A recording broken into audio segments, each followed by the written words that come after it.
行得啦，仔。媽媽，可唔可以買條金魚翻屋企養啊？哇，養你已經夠煩啦，仲要養多條金魚。唔煩噶，唔煩噶，我會好好俾心機咁照顧佢噶，唔會煩到你噶。除非你英文測驗攞100分啦，咁我就買條金魚俾你啦。100分？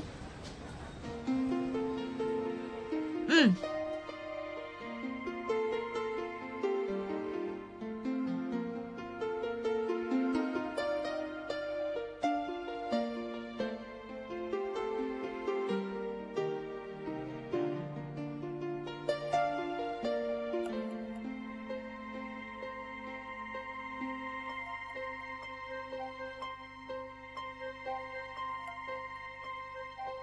哇，好叻仔噃！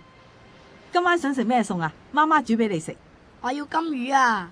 仔，金魚唔食得噶噃。唔係啊，我唔係要食金魚啊。咧，你記唔記得上次買餸嗰陣啊？你話如果我測驗100分，就會送條金魚俾我噶。上次買餸，唔該半磅魚蛋，1包獅子狗。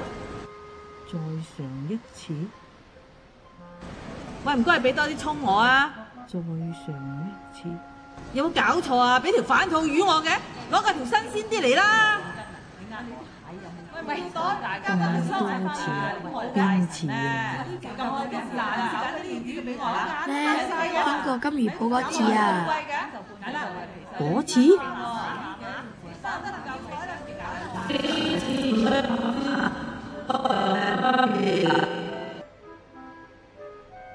嗰次，除非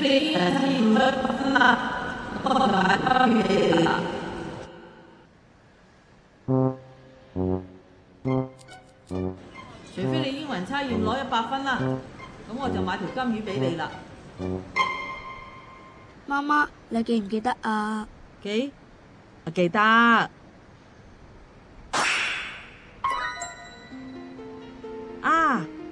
見你咁叻仔，其實我一早買定粒金魚蛋俾你嘅，就好似啲雞蛋會孵啲雞仔出嚟咁樣咧。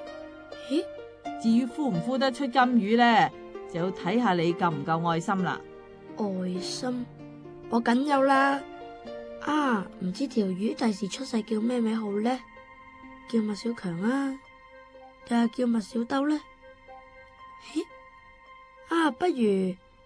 不如叫 Banana 啦。Banana？ 係啊，佢叫 Banana。哇，好叻啊！麥兜，咁佢幾時至出世啊？